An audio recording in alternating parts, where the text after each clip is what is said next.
Why do you feel the need to control everything when the world becomes quiet? Sit with that question for a moment before moving past it. It is not a rhetorical question. It is not the beginning of an argument. It is something worth genuinely wondering about, because most people, if they are honest, will recognize something in it. There is a particular kind of mental activity that begins not when the demands of the day increase, but when they recede. When there is finally nothing pressing, the mind often becomes more occupied, not less. The day is over. Whatever it contained, it is behind you now. The obligations have been met or not met, but either way, they have passed into the past, where they can no longer be acted on directly. The people who needed things from you are gone, for now. The noise and movement and requirement of ordinary waking life have quieted. And here you are, in the particular stillness that comes after all of that, and instead of resting into it, the mind is working. There is the weight of the blanket across the body. There is the particular quality of darkness in this room, which is not the absolute darkness of absence, but the soft darkness of familiar space at rest. There is the temperature of the air, the slight sounds that become more audible in the quiet, something settling in the building, a car at some distance passing and then gone, the rhythm of your own breathing, which you rarely notice during the day. The room is not silent. It is simply quiet in the way rooms become when a day has moved through them and left. And in that quiet, the mind is not resting. It is planning. It is rehearsing. It is turning over something that was said earlier, deciding whether it landed the way it was intended, wondering what the other person made of it. It is running through tomorrow, not loosely, but with something like intention, as though getting the sequence right tonight will determine how the events themselves unfold. It is solving problems that may not yet exist, anticipating difficulties that may not arrive in the form imagined, preparing for conversations that will almost certainly go differently than rehearsed. Beneath all of this, there is something that does not quite announce itself. It is not exactly anxiety, though it shares some of anxiety's texture. It is more like a low-level insistence, a sense that something needs to be worked out before the mind can properly release. That if the thinking were just a little more thorough, just a little more complete, then rest would be permitted. And so, the thinking continues. What the mind is doing, when you observe it carefully, is trying to manage things. Not simply thinking about them, managing them. There is a difference. Thinking about something involves a kind of openness to where the thought leads.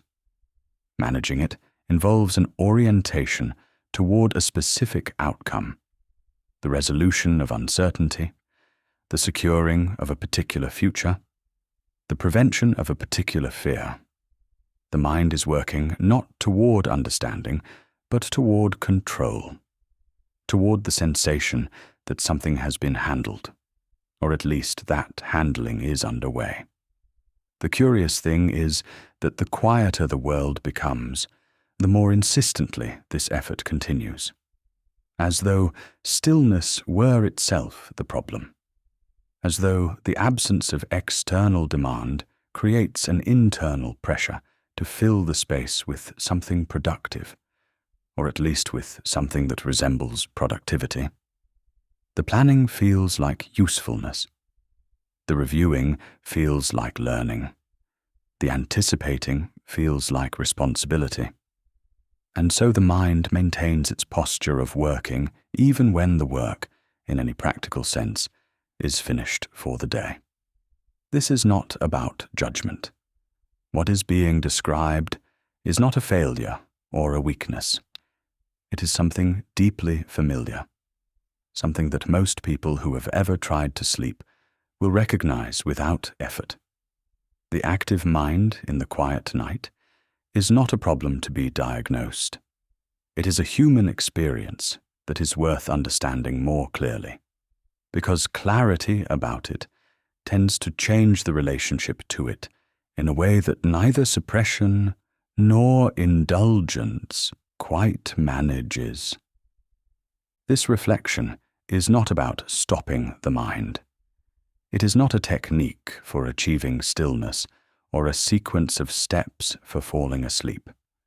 What it is, instead, is an invitation to look more carefully at the experience of trying to control things, to follow that experience back through some of the ideas that have helped human beings understand it more clearly, and to allow that understanding to do whatever it does without any particular expectation about what it should do.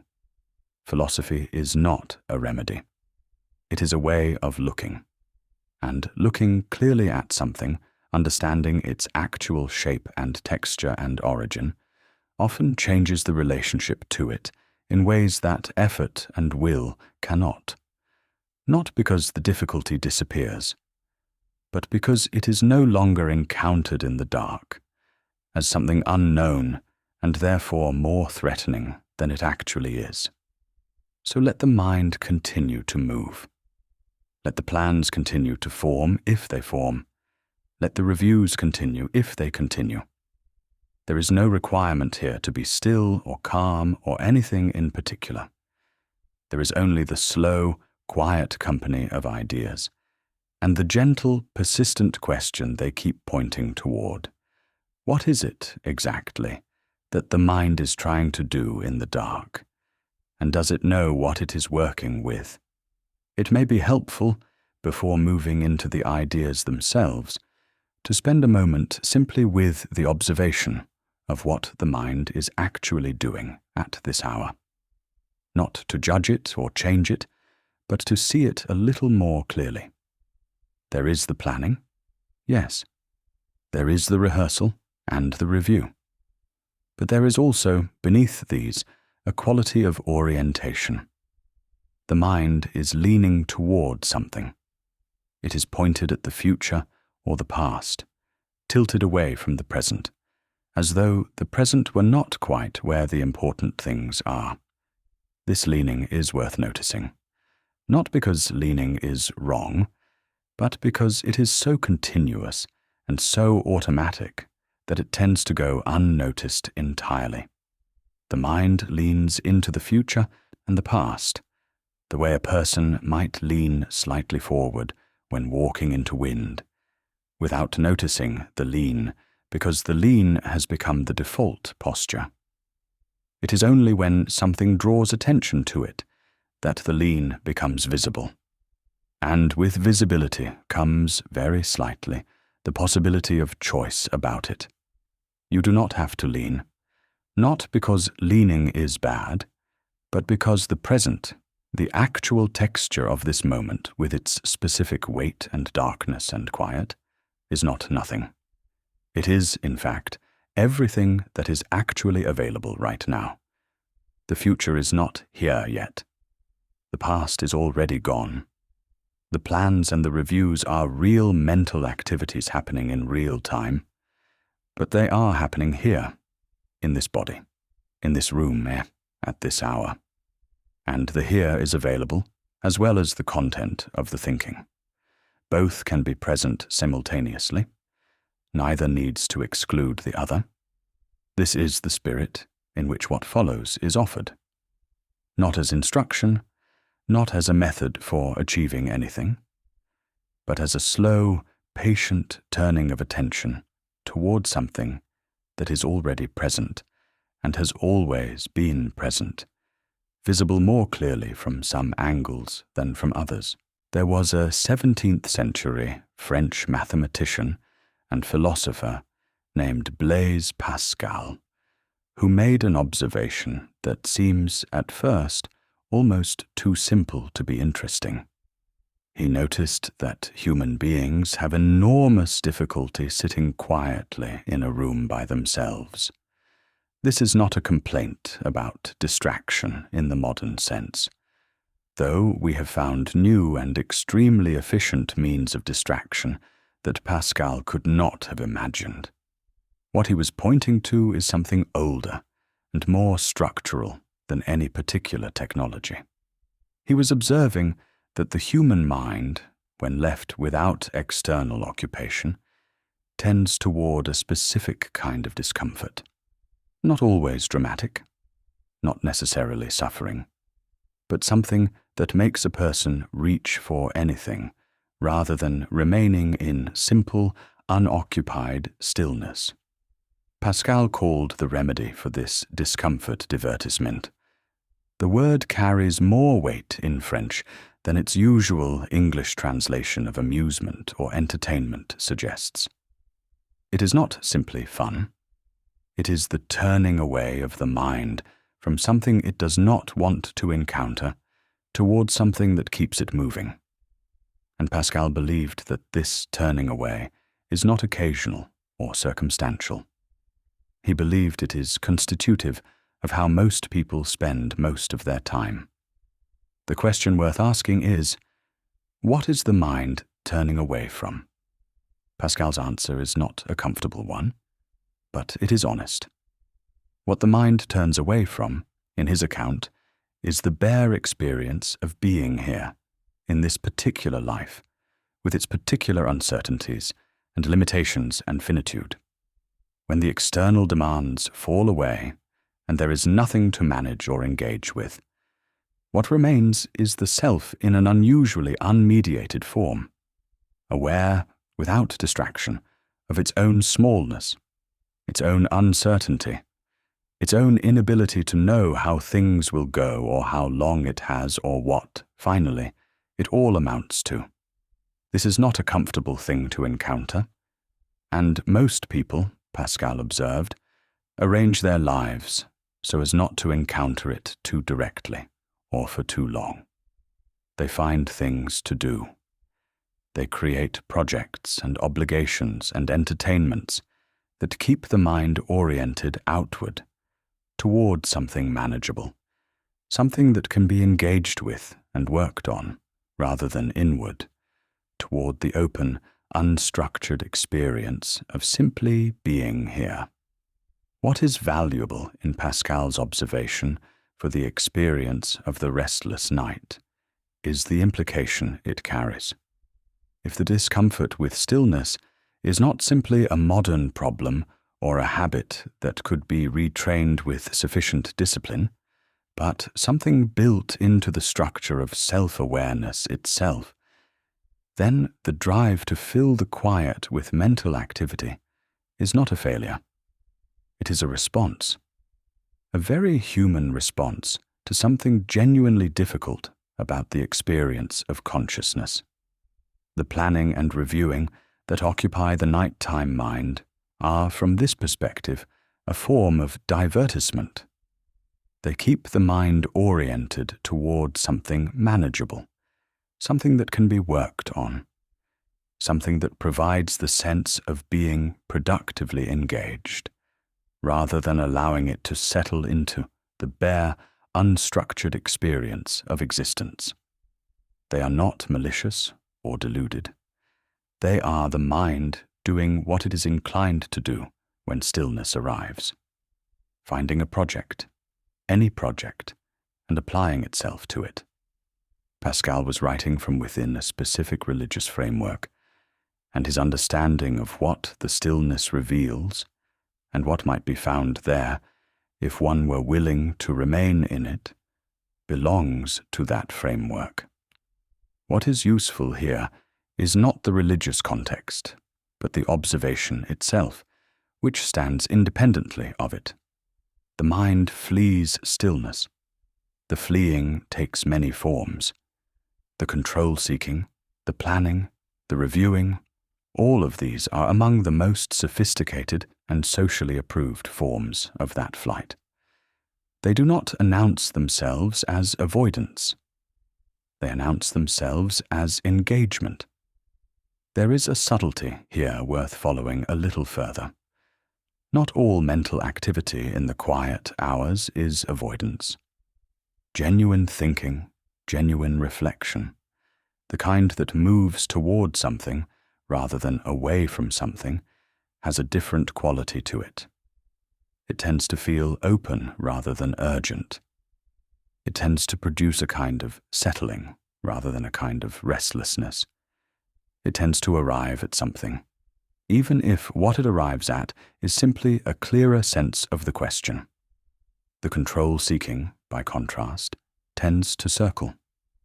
It returns to the same concerns, the same scenarios, the same anticipations, not because each visit adds new understanding, but because the concern itself does not dissolve, and the mind returns to it as though this time this particular pass through the material might finally resolve it. This circling quality is one of the ways the divertisement reveals itself. If the thinking were actually resolving the concern, it would stop returning to it. The fact that it keeps returning suggests that what it is doing is not quite what it thinks it is doing. It is not solving. It is occupying. It is keeping the mind moving so that the stillness does not arrive. Pascal's observation does not lead, in his own work, to a prescription for remaining in stillness. He was not primarily interested in the psychology of sleep or the management of a restless mind. He was interested in what it would mean, spiritually, to actually encounter what the divertisement is avoiding. But even without following him into that territory, his observation provides something useful for the present moment. The recognition that the restlessness in the night, the inability to simply let the day be finished and the mind be quiet, is not a personal peculiarity. It is a structural feature of consciousness, encountering its own openness. Knowing this does not make the restlessness disappear, but it changes its quality slightly. It is no longer a sign of something wrong.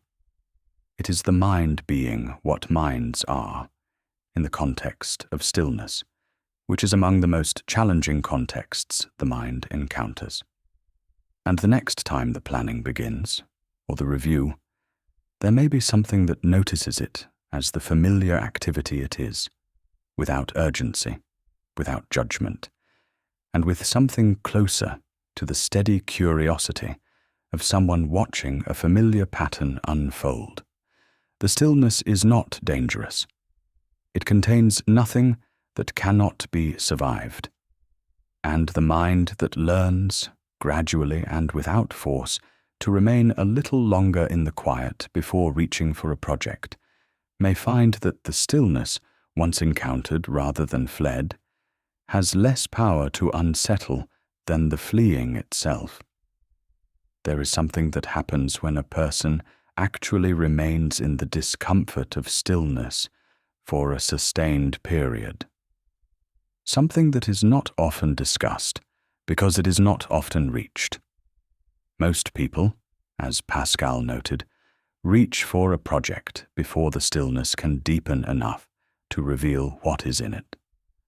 But those who have remained there long enough report something that is not exactly comfortable and not exactly distressing. It is more like the experience of a room that seemed smaller from the doorway than it turns out to be when you have been in it for a while. The fears that the divertisement is protecting against, the vague unease about the uncertainty of things, the quiet awareness of one's own smallness in a very large and indifferent universe, the fact of finitude, all of these are real. But they are also, when encountered directly rather than circled around, more bearable than the avoiding of them would suggest. The mind that has never allowed itself to really be with the uncertainty tends to have a distorted sense of how dangerous it is. It has only experienced it as the thing it is always moving away from, and things experienced only in fleeing tend to acquire a monstrous quality that direct encounter does not support. Pascal himself did not ultimately argue for sitting with the discomfort as an end in itself. He was arguing for something he believed lay beyond the discomfort, something he understood in religious terms that are not everyone's terms. But what remains useful from his observation, stripped of the specific framework, is the recognition that the avoidance is not cost-free. The constant turning away from the stillness has its own toll, which is the ongoing exhaustion of keeping the divertissement running. The planning that fills the night is work. It takes something, and what it takes is not returned by what it produces, because what it produces is only more planning. The question is not whether to stop the planning. The question is whether the planning can be allowed to find its own natural level, its own natural stopping point, without being continually refueled by the anxiety of avoiding what lies in the stillness beneath it. And that natural stopping point, when the planning is not being driven by avoidance, tends to be considerably earlier in the night than the avoidance-driven version. There is a question that sits beneath the experience of planning and anticipating, a question about what the planning is actually working with. When the mind runs through tomorrow's difficult conversation, it is drawing on patterns.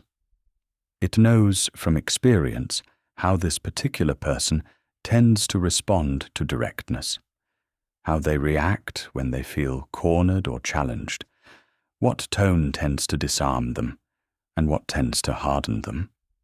It has a model, built from accumulated observation, of how conversations of this type tend to go, and it uses that model to predict and prepare. This feels like knowledge. It has the texture of reliable information, and in some sense it is. Experience genuinely teaches. The patterns the mind works with are not invented from nothing. They are extracted from real observations over real time. They carry genuine information about how things have tended to go. But there is something important to notice about the nature of that information, and one of the clearest examinations of it was offered by an 18th century Scottish philosopher named David Hume. Hume was interested in the foundations of knowledge, in the question of what we actually know when we think we know something, and how we know it. He was not a skeptic in the dismissive sense, not someone who denied that knowledge was possible, or that experience taught anything real. He was more like a careful surveyor of the terrain, mapping exactly what the claims of knowledge rest on, and where the ground becomes less solid than it appears. One of his most important observations concerns causation. We believe very firmly and naturally that certain things cause other things. We believe that the sun warms the earth, that sleep restores the body, that certain approaches in conversation produce certain responses. These beliefs feel like perceptions of necessary connections, like direct observations of the way the world is structured. Hume pointed out that what we actually observe is something more modest, that events of type A have, in our experience, been followed by events of type B. Not that A necessarily produces B, but that in our experience, B has tended to come after A. The necessity, the sense that it could not be otherwise, is something the mind adds to what it observes, based on the regularity of the sequence. It is a habit of expectation, trained by experience, that then presents itself as a perception of necessity. This distinction is subtle, but consequential. What it means is that the patterns the mind works with are genuine tendencies rather than guaranteed outcomes. They describe what has happened often enough to generate an expectation. They do not describe what must happen. The person who tends to respond defensively when challenged may tomorrow respond differently, because they are tired, or because something happened that morning that shifted their mood, or because something in your approach touches them in a way that your model of them did not predict. The pattern is real, and it is also not sufficient. This matters for the planning mind, because the planning mind tends to treat its patterns as though they were reliable enough to work from in a strong sense. It prepares for the conversation by working out the approach that, given its model of the other person, seems most likely to produce the desired outcome. It is making a prediction based on pattern and treating the prediction with a degree of confidence that the actual structure of the pattern does not quite support. Hume was also interested in what happens when the mind turns this pattern seeking on itself, when it tries to find, in its own experience, the self that is doing the experiencing. He looked carefully, with the kind of honest introspective attention that philosophers are supposed to bring to these questions.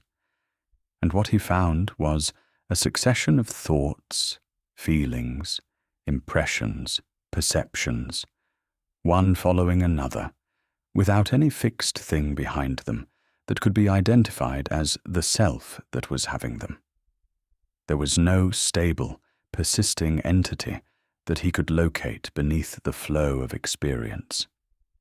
There were only the experiences themselves, moving, and the sense of a continuous self, the feeling that the person who went to sleep last night and the person who woke up this morning are the same person, is itself a pattern, a habit of connection between experiences that are similar enough to be grouped together under a single name. This can be destabilizing to think about directly, and Hume himself acknowledged a kind of vertiginous quality to the observation. But there is also something in it that is quietly relieving.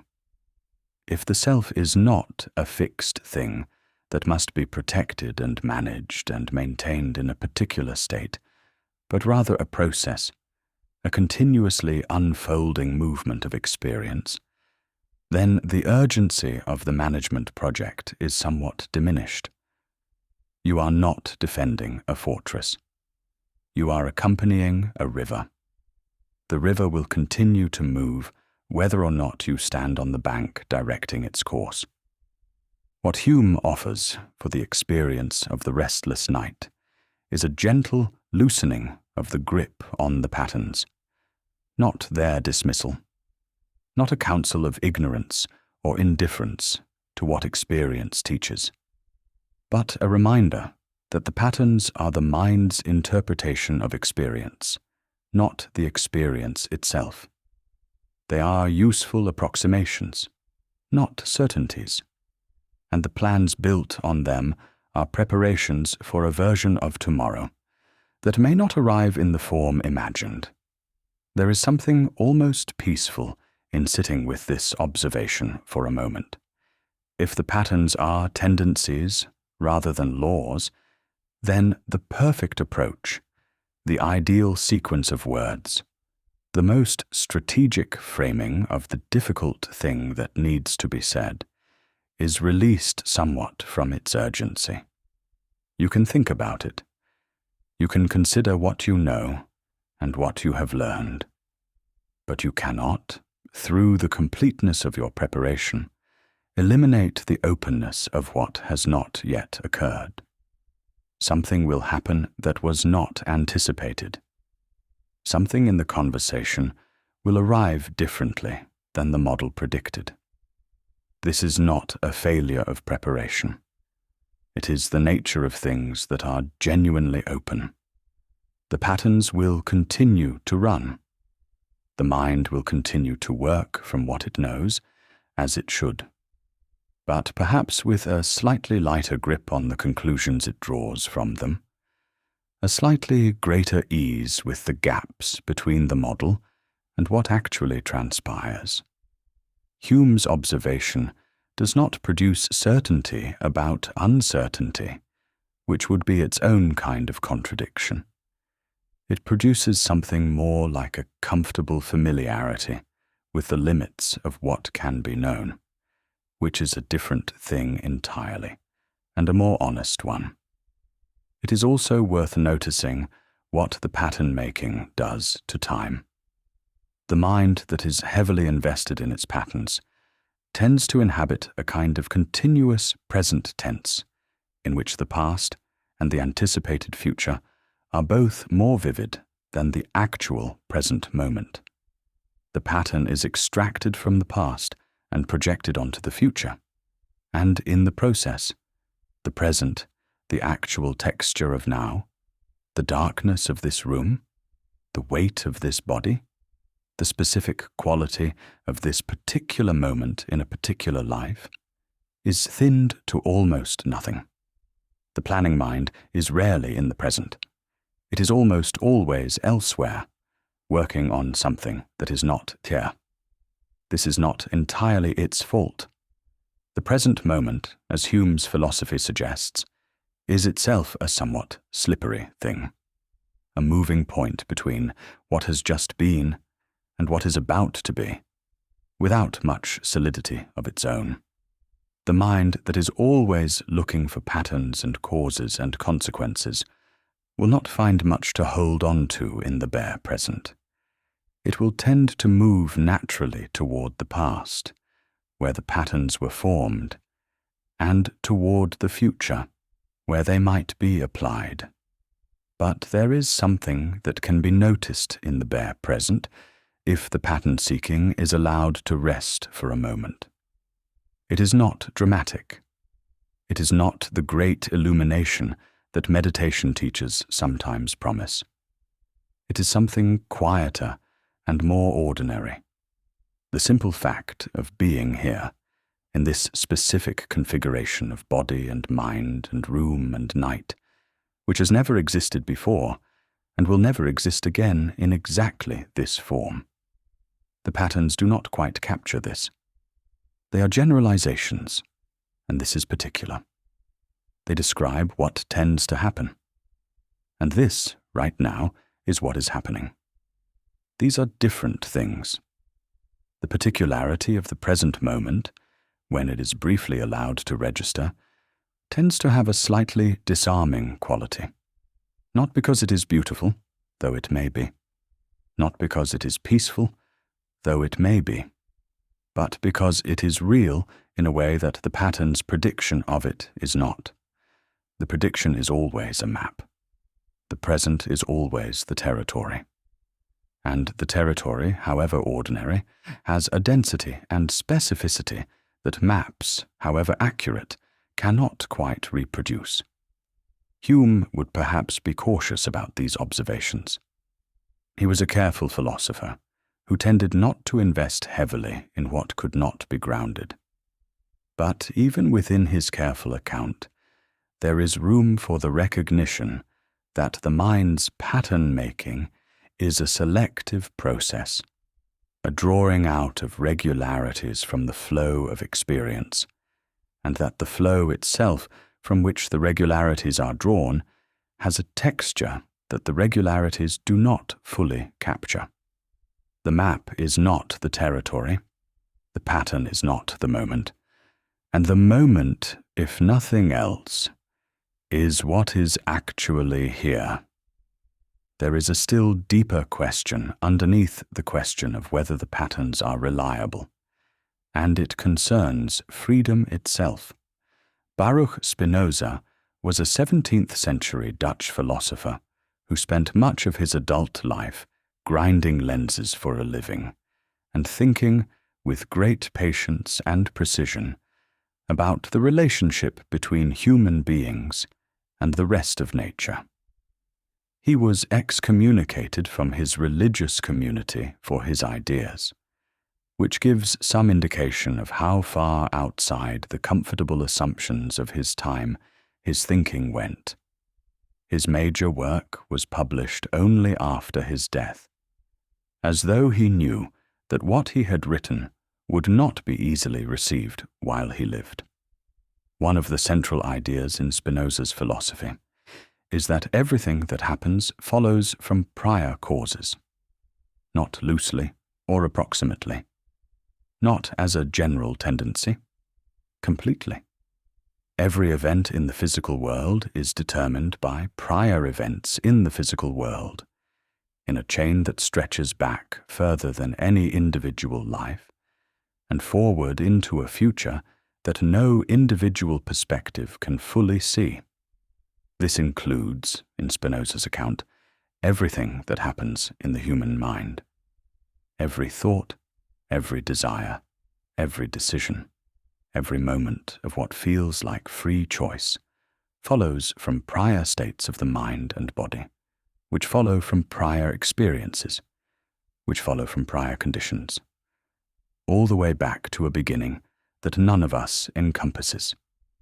This sounds, at first, like a denial of freedom, and it is worth sitting with that discomfort before moving past it, because the discomfort is honest.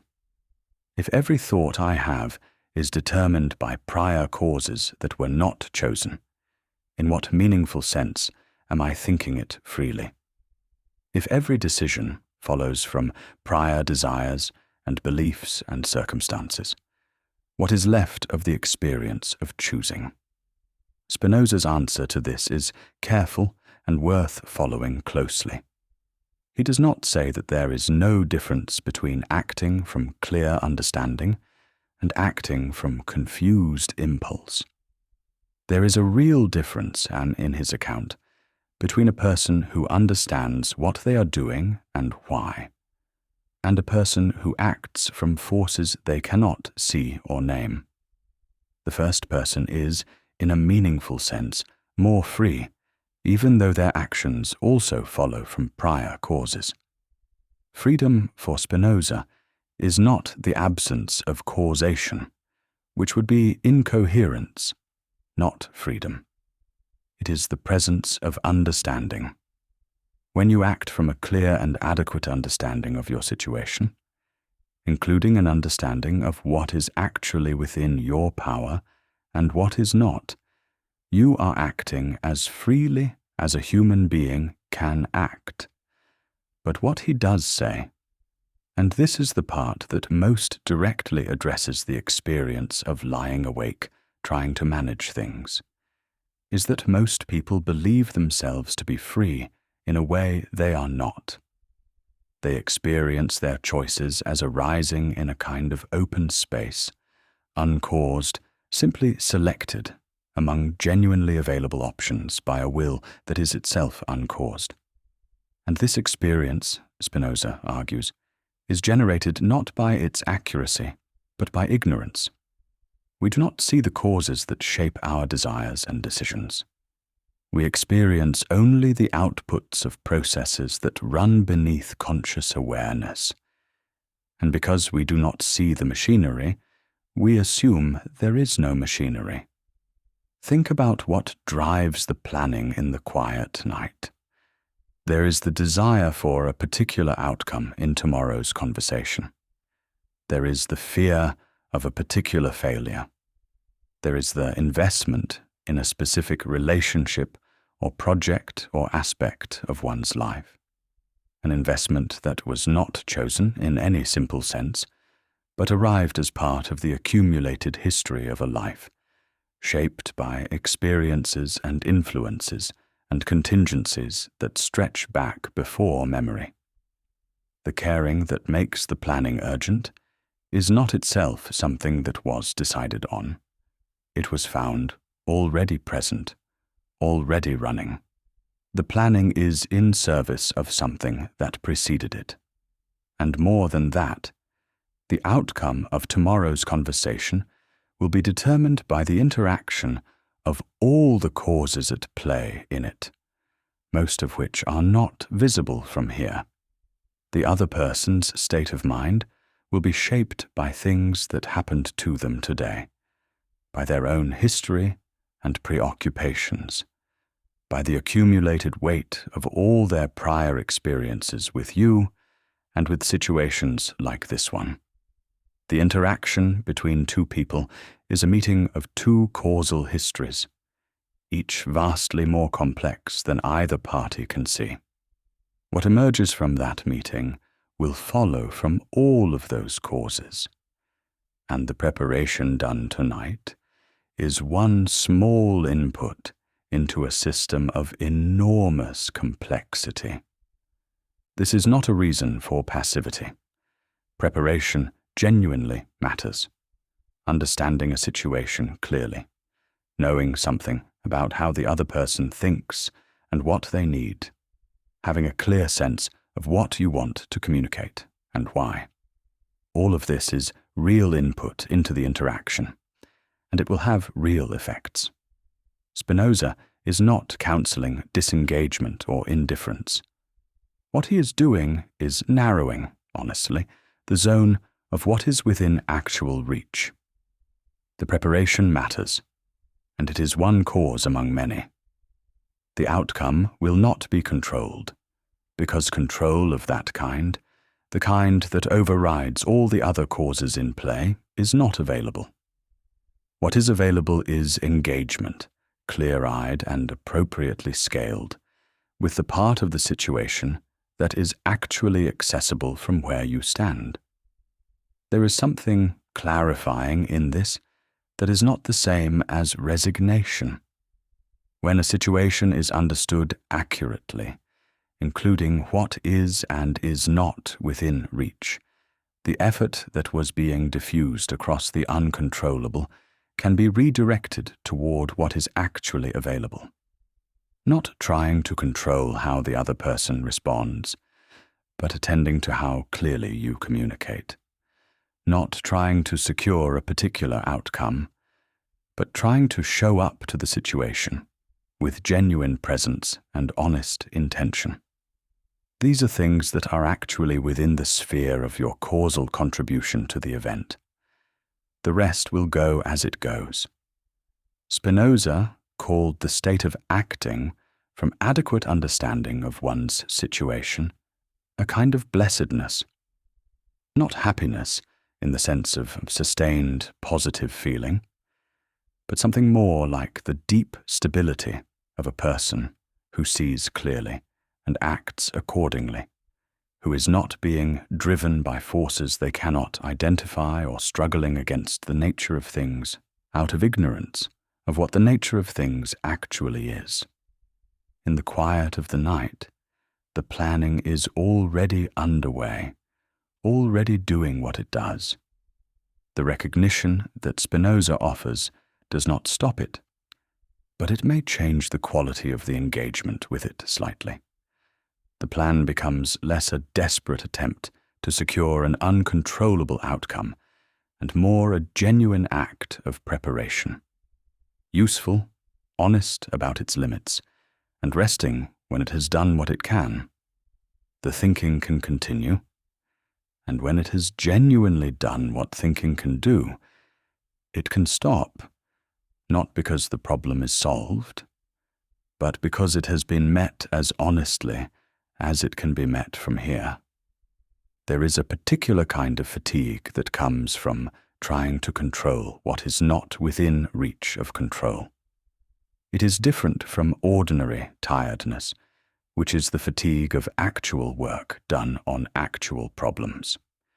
It is more like the fatigue of pushing against something that does not move, not because the pushing is insufficient, but because the thing is not the kind of thing that moves in response to pushing. Spinoza's account of adequate understanding can be thought of as a way of redirecting that pushing. Not stopping it, but pointing it toward what actually responds to it. There is always something in a situation that is genuinely within reach. There is always something that clear thinking, honest communication, genuine attention to what another person needs can affect. The question is whether the effort is being directed toward that, or whether it is diffused across the whole situation, including the parts that belong to other causes entirely. He also wrote about what he called the intellectual love of the order of nature, a quality of understanding that does not resist the way things are, but comprehends it, including the difficult parts, within a wider view. This is not resignation. It is something more like the opposite of the controlling mind's posture, which is always fighting the openness of what has not yet occurred, always trying to close down the future into something predictable and manageable. Spinoza's intellectual love opens toward the whole, including what is not controllable, not with pleasure necessarily, but with a quality of recognition. This is how things are. This is the actual structure of what I am part of. And there is something in seeing it clearly that is itself a form of freedom. This kind of seeing is not available on demand. It is not the product of an act of will. It comes, when it comes, from the slow accumulation of honest engagement with experience over time, from the gradual loosening of the assumption that the world should be other than it is, from the recognition that the effort to make it otherwise is partly an effort made in ignorance of its actual nature. Spinoza did not arrive at his understanding quickly. He thought about it for a long time, carefully and honestly, and what he arrived at has the quality of things arrived at slowly. It is settled in a way that things arrived at quickly rarely are.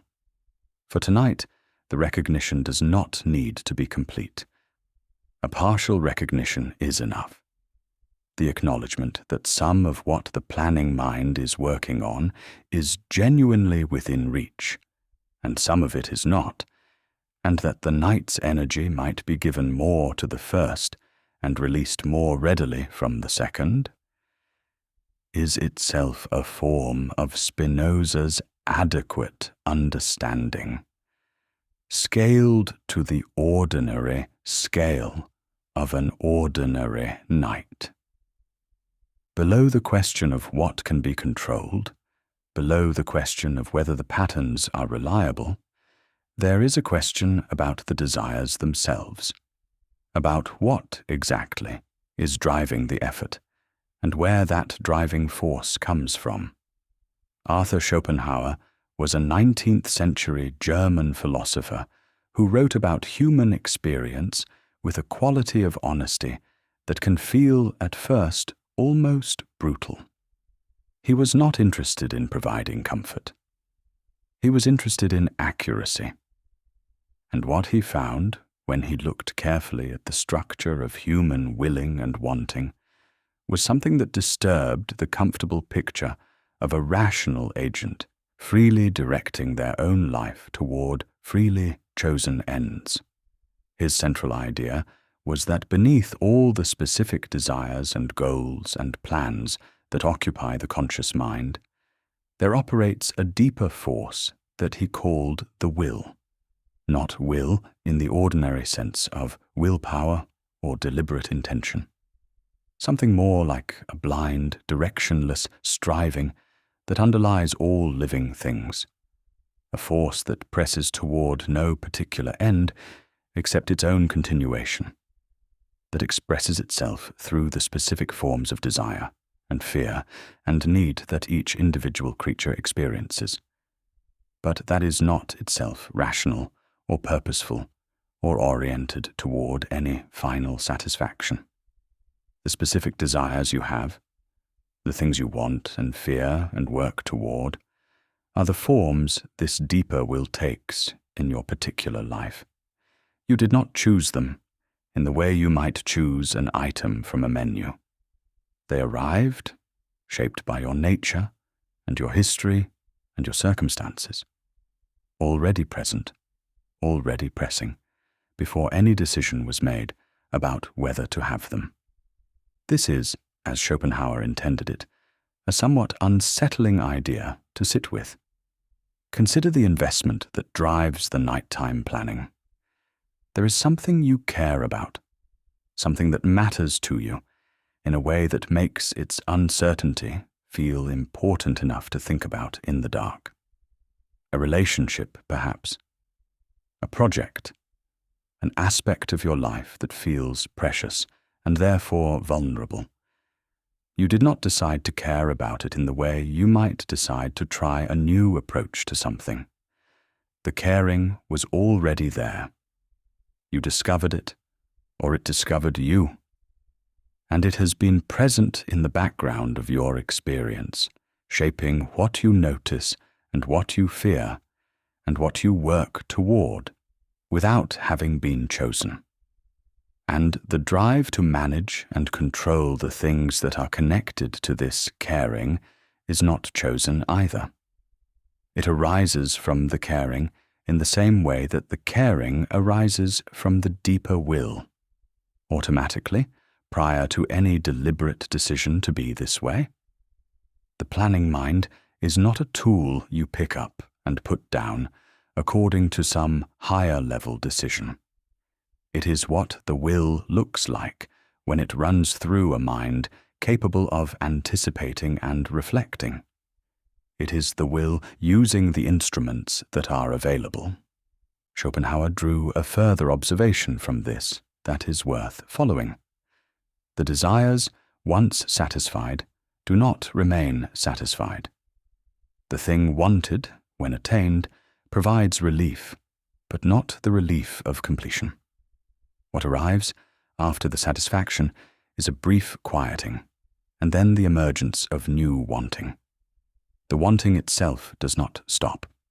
It moves, finds a new object, begins again. And looking back at the history of satisfactions, there is something that gives pause. Each one, in prospect, seemed like it would finally resolve the restlessness. Each one, in retrospect, was a temporary quieting that gave way to the next round. This is not a counsel of nihilism. Schopenhauer was not saying that nothing matters or that effort is pointless. He was making an observation about the structure of desire, that it is constitutive of experience rather than incidental to it, that it continues as long as there is life, and that the hope that some particular satisfaction will finally end the wanting is a hope that the structure of wanting does not support. What this means for the experience of lying awake trying to manage things is something like this.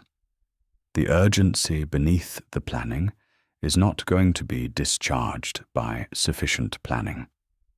The restlessness is not a problem that will be solved when the right approach to tomorrow's conversation is found, or when the right understanding of the past event is reached, or when the right arrangement of tomorrow's schedule is worked out. The restlessness is closer to the ground than any of those objects. It is the will doing what the will does, using the mind as its instrument. There is something in this recognition that can be, paradoxically, relieving. If the urgency is not caused by the specific concerns the mind is working on, if it is something more like a general pressure that attaches itself to whatever objects are available, then the concerns themselves are less catastrophic than they feel at the moment of maximum urgency. The conversation tomorrow is genuinely important, yes. The things being worked toward genuinely matter. But the intensity of the concern is not entirely proportionate to the importance of the object. Some of that intensity belongs to the deeper level, to the will that presses regardless of what it is pressing toward. And if the desire was not chosen in the deepest sense, then the responsibility for managing it is also not entirely yours in the way it can feel. The wanting is not a personal failure.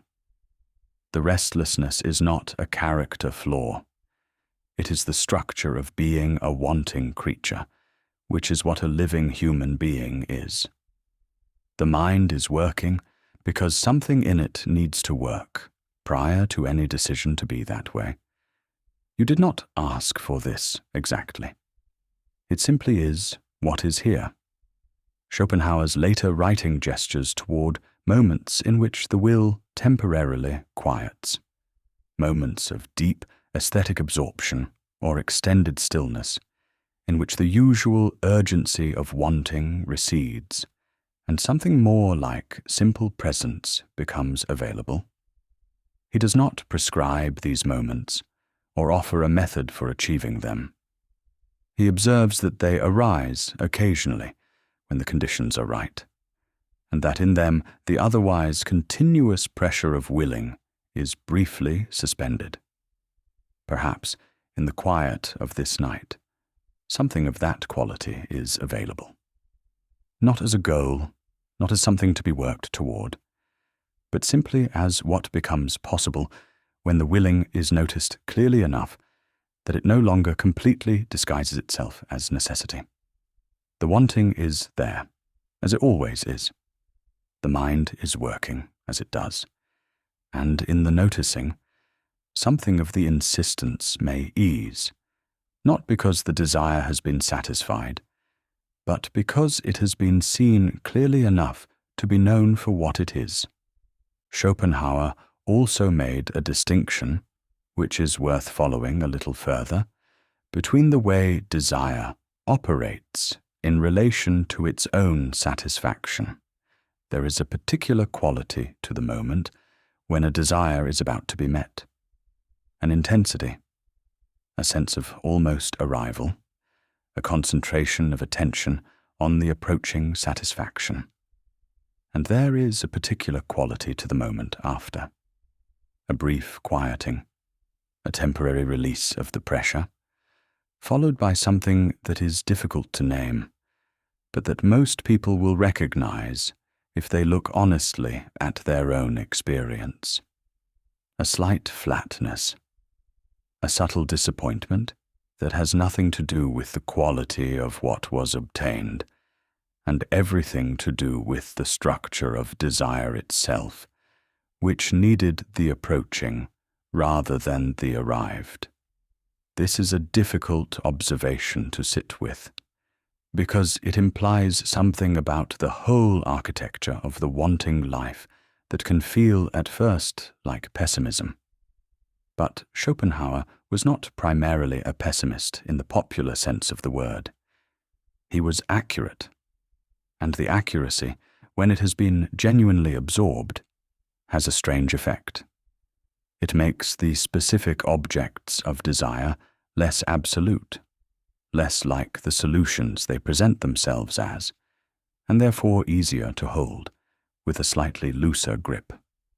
The conversation tomorrow is important. The relationship it concerns matters. The work, or the health, or the circumstance that the mind is organized around tonight is real and genuinely significant. And it is also true that even when it goes well, even when the best possible outcome arrives, the wanting will continue. It will find new objects. It will continue to press. And knowing this, clearly and without bitterness, takes something of the absolute urgency off the present round of wanting, without making it less real. The urgency is there. It will remain there to some degree, because it is constitutive of being a living, wanting creature. But urgency seen clearly is different from urgency that is invisible and therefore taken for the natural gravity of the situation. Seen clearly, it can be worked with rather than simply driven by. And that small difference in the quality of the relationship to it changes gradually the tone of the night. There is a different register to what comes next. The thinkers considered so far have worked in large, systematic frameworks, attempting to account for the whole of human experience within a single structure of ideas. What follows is something more modest, more intimate, more openly provisional. Michel de Montaigne was a 16th century French essayist who lived on a country estate in the south of France and spent much of his later life writing about himself. Not in a self-important way, but in the way of genuine curiosity. What is it exactly to be this particular human being, living this particular life? He was, by his own description, an unreliable and inconsistent subject, full of contradictions, constantly revising, never arriving at a fixed and final understanding of himself or of anything else. And he found this not distressing, but interesting.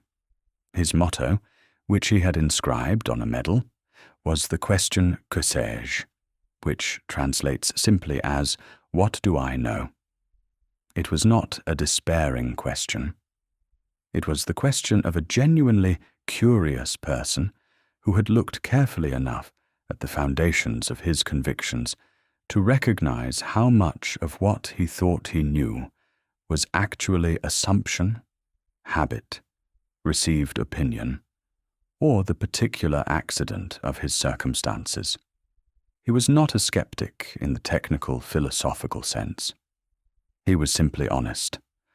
One of the things Montaigne observed most persistently, and with least distress, was the instability of his own inner life. He noted that he felt differently about the same things on different days, that his convictions shifted, that what seemed obvious to him in one mood seemed questionable in another, that his understanding of his own past, including events he had himself lived through, was not fixed, but continued to change as he aged and accumulated further experience. He was not a stable entity moving through a stable landscape. He was a moving thing looking at a moving landscape, and both were always in process. This observation, which could sound like a problem, was for Montaigne simply a description of what life actually is, and his response to it was not to try harder to achieve stability, not to impose a fixed understanding on himself or on his experience, but to remain curious about the movement itself, to follow the changes, to note the contradictions, to write them down as honestly as possible and see what, if anything, they revealed. The essays he produced from this practice are long, digressive, frequently self-contradictory, and surprisingly alive. He returns to the same subjects again and again with fresh eyes, finding that what he thought he had settled is not settled, that what he thought he understood has a new angle visible from where he now stands. He does not treat this as failure. He treats it as the natural condition of an honest mind encountering the genuine complexity of a life. This posture is almost the mirror image of the control-seeking posture. The control-seeking posture is oriented toward resolution. It wants things to be understood definitively, arranged satisfactorily, secured against further uncertainty.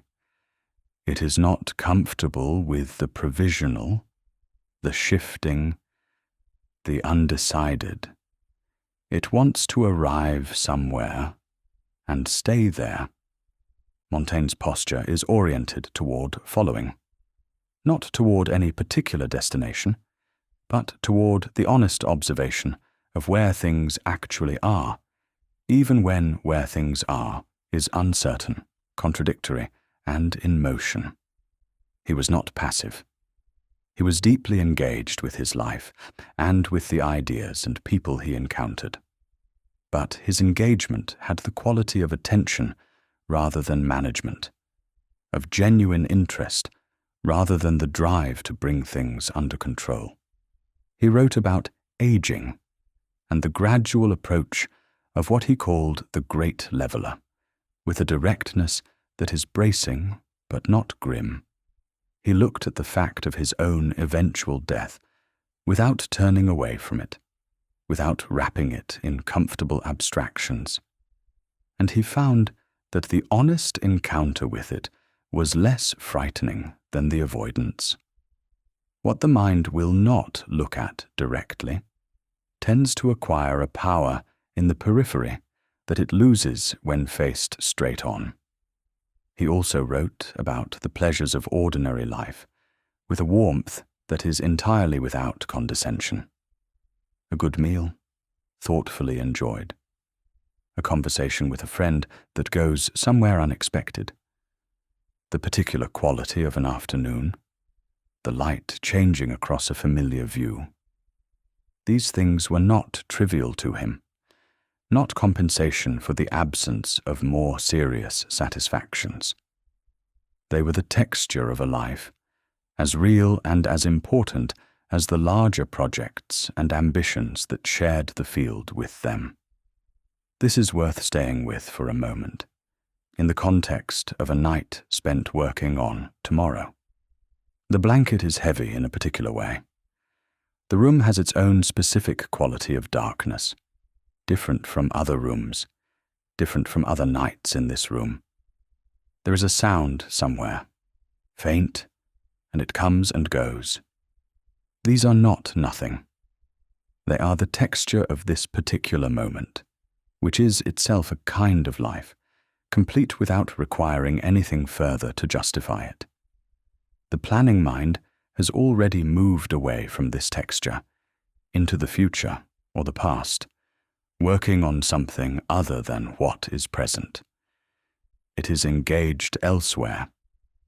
What is here, now, in this room, at this temperature, in this silence, is going unnoticed. Montaigne does not suggest that the movement away from the present is wrong. He did it himself, constantly, in the act of writing. He was always, in some sense, in his own past and future, as he wrote. What he suggests, through the accumulated quality of his attention, is that the movement does not have to be urgent. It does not have to be aimed at some fixed resolution. It can be more like a walk than a project, more like wondering than working. And in the wondering, the present moment is not entirely lost. His softness, and it is a genuine softness rather than a vague or mushy quality, comes from the long practice of not requiring life to be other than it is, not accepting everything passively, but receiving things with enough honesty to see them as they are rather than as the controlling mind insists they should be. And in that honest receiving, something settles, not because the uncertainties are resolved, but because they are no longer being fought. Montaigne also wrote about what he called the art of living, and he was careful to distinguish this from any set of prescriptions or techniques. He did not believe that life could be lived correctly by following a method. He believed it could be lived honestly by paying close attention to what it actually was as it was actually happening. This is a subtle distinction, but an important one. A method is applied to life from outside it, bending it toward a predetermined shape. Attention is brought to life from inside it, following its actual movement wherever that leads. The planning mind applies a method. It has a shape in mind for tomorrow, and it is working to bend the available materials toward that shape. This is not wrong. Some degree of shaping is necessary and appropriate. But the method can become so absorbing that the actual texture of what is happening, including what is happening right now, is entirely lost to view. The shape is attended to. The material is forgotten. And the material, as Montaigne knew, is the interesting thing. He returned again and again in his essays to the observation that the present moment, the actual experience of being alive in a specific body on a specific day, is endlessly varied and interesting, and that the mind's tendency to pass through the present on its way to somewhere more important is a kind of loss. Not a dramatic loss, not something to be mourned, but a quiet one, a continuous missing of what is here in favor of what might be arranged or understood. There is no technique for returning to the present. Montaigne would be suspicious of any such technique, because it would immediately become another project of the managing mind, another way of trying to arrange experience into a desired form. What he offers instead is simply the example of his own attention, sustained, honest, curious, and not in a hurry to arrive anywhere. The night, attended to in something like Montaigne's spirit, is not a problem to be managed until morning. It is a specific occasion, with its own texture and its own quality, that will not recur in exactly this form. The thoughts moving through it are part of it. The restlessness is part of it. The softening, if it comes, is part of it. All of it is the material, and the material is endlessly interesting if the attention is genuinely given to it rather than looking past it at whatever is supposed to come next. There is a quality of attention that is different in kind from the attention the controlling mind brings to things, and it is worth trying to describe it, even though it is the kind of thing that resists description from the outside and is better known from the inside. Simone Weil was a 20th century French philosopher and mystic who lived an unusual and difficult life and who thought with great precision and intensity about the nature of attention. She wrote about it in the context of teaching, in the context of compassion for suffering, and in a broader spiritual context that goes beyond the territory of this reflection. But the core observation she made about what genuine attention is and how it differs from the various counterfeits that pass for it is applicable in very ordinary situations, including the ordinary situation of a person lying awake in the night. Weil observed that most of what passes for attention is actually a form of projection. When we attend to a situation, a problem, another person, we tend to bring to it an already formed set of concerns and interpretations and intentions that shape what we see. We are looking for particular things, and we find them. We are afraid of particular things, and we see them everywhere. We want particular outcomes, and we see the situation through the lens of those wants. What we experience as attending to something is often, more accurately, attending to our own preoccupations as they are reflected in the surface of a situation. Genuine attention, in Weil's account, requires something different. It requires a willingness to set aside, or at least to hold more lightly, the pressing concerns of the self, in order to allow what is actually there to become visible. Not the situation as the self needs it to be, but the situation as it actually is. not the other person as a character in the self's ongoing narrative, but the other person as themselves, with their own interior life and their own history that is not organized around your needs. This is harder than it sounds. The concerns of the self are not easily set aside.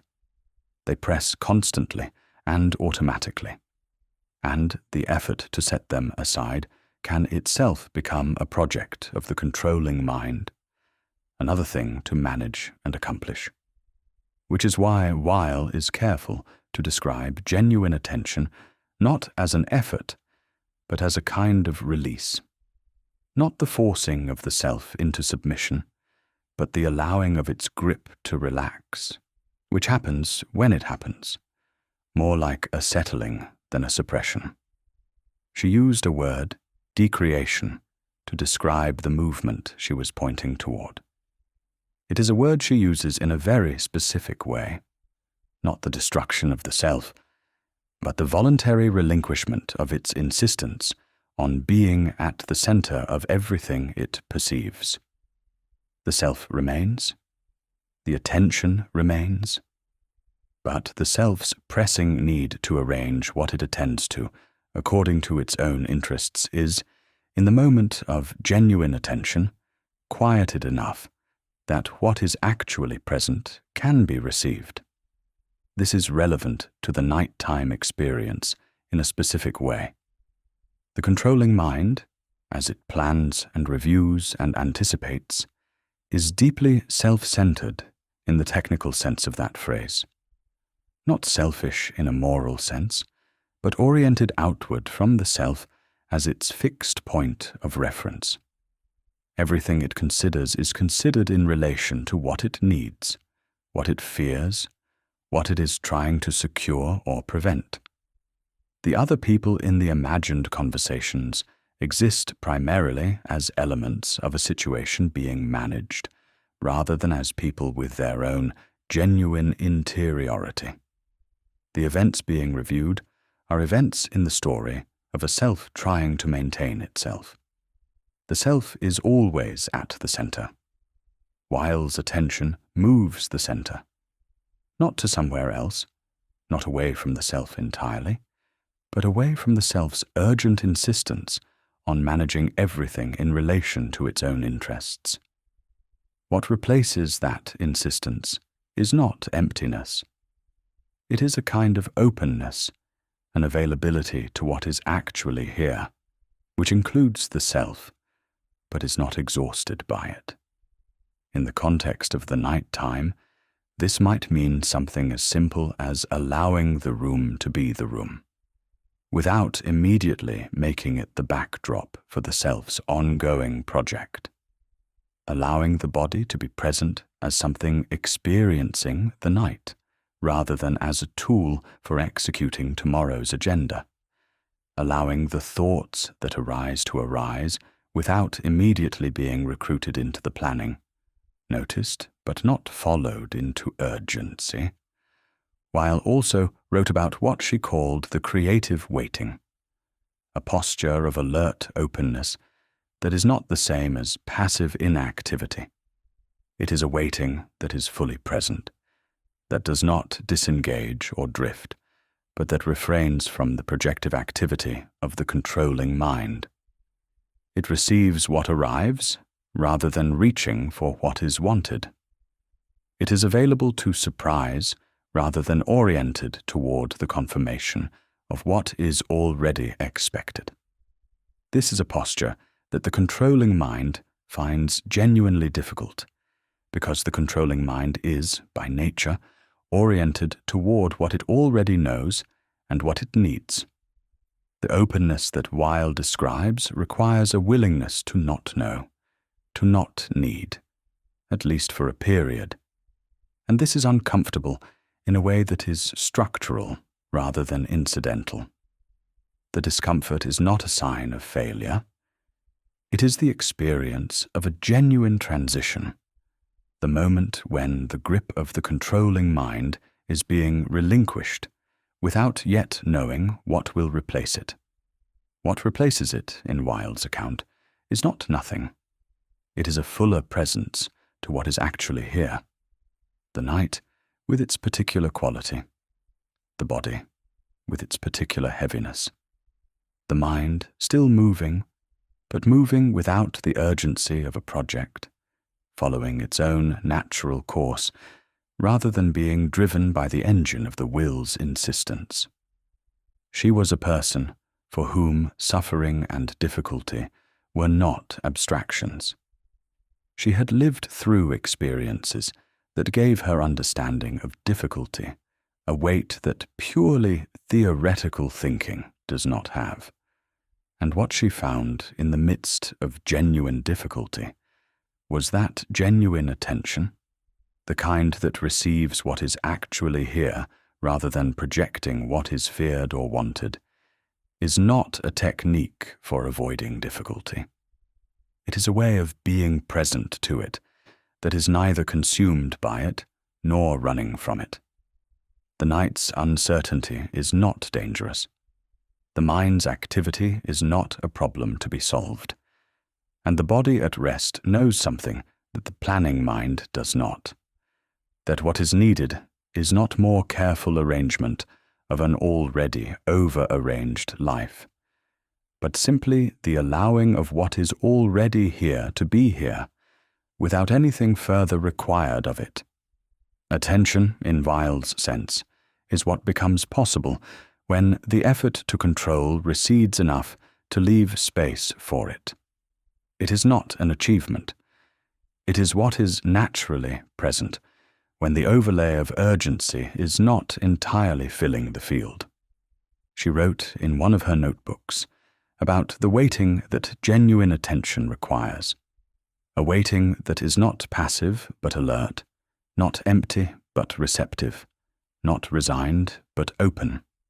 This waiting is different in quality from the waiting of someone who has given up, who is simply enduring the time until something changes. It is the waiting of someone who is fully present, who has not gone elsewhere in their attention, but who has relinquished the project of directing what arrives. Something like listening without knowing in advance what will be said. In the nighttime context, this might be the posture available after the planning has done what it can and been allowed to rest, a state in which the mind is still present, still awake to what is here, but no longer insisting on the particular form it needs things to take. The thoughts arise. They are noted without being followed into urgency. The body is present. Its weight and warmth are felt without being assessed. The room is as it is. The darkness and the quiet are received rather than observed from a distance. Weil was also deeply aware of the relationship between genuine attention and what she called affliction, the heaviest forms of human difficulty. She believed that in the midst of real suffering, the capacity for genuine attention is both most needed and most difficult to access, because suffering tends to collapse attention inward, making the self and its pain the only available object. What she saw in genuine attention was a way out of this collapse, not through denial or positive thinking, but through the opening of awareness to something beyond the self's immediate predicament. The difficulty of an ordinary night is not affliction in Weil's sense, but the structure is recognizable in a smaller key. The restless mind, absorbed in its planning and reviewing and anticipating, is collapsed inward in its own way. It sees everything through the lens of its own concerns, unable quite to receive what is actually present, because its preoccupations are too fully filling the available space. Genuine attention, even in small doses, even briefly and imperfectly, opens that space slightly. It allows what is here to arrive as itself, rather than as a feature of the self's ongoing situation. And what is here, when it is allowed to arrive as itself, is not nothing. It is not nothing at all. It is the specific, unrepeatable texture of this moment. The room in its actual darkness, the body in its actual heaviness, the mind in its actual movement, the night in its actual quality of time passing without urgency. These are genuinely present. They are real. They are, in their ordinary way, entirely sufficient to be with. Nothing needs to be added to them to make them adequate as an experience. They are already adequate. They are already here. There is something almost invisible about the way control-seeking operates in the quiet hours. During the day, when there are actual demands and actual problems and actual people making actual requests, the mind's activity has a clear orientation. It is responding to something external, something that exists independently of the thinking, and that would exist whether the thinking happened or not. The meeting is real. The deadline is real. The difficulty in the relationship is real. The mind engages with these things because they require engagement. And the engagement, even when tiring, has a kind of coherence to it. You know roughly what you are doing and why. But in the quiet after the day, the external demands recede, and something else takes their place. The mind does not stop. It does not settle into openness. Instead, it finds new objects, quieter objects, sometimes entirely imaginary objects, and it applies to them the same seriousness it would apply to an actual problem. The mental machinery continues running, because it does not easily distinguish between situations that require it and situations that simply allow it. You might find yourself in this quiet, planning what you will say in a conversation that has not yet happened. Not loosely or vaguely, but in some detail. Trying out different approaches. Imagining the other person's likely responses. Adjusting the sequence of what you want to say based on how the imagined conversation unfolds. The other person is not present. They are a construction of your own making, shaped by what you know of them and by what you fear and hope for from the exchange. And yet the mind treats this imagined encounter with full seriousness, as though the outcome of the real conversation depends on getting the imagined one right. Or you might find yourself returning to something from earlier.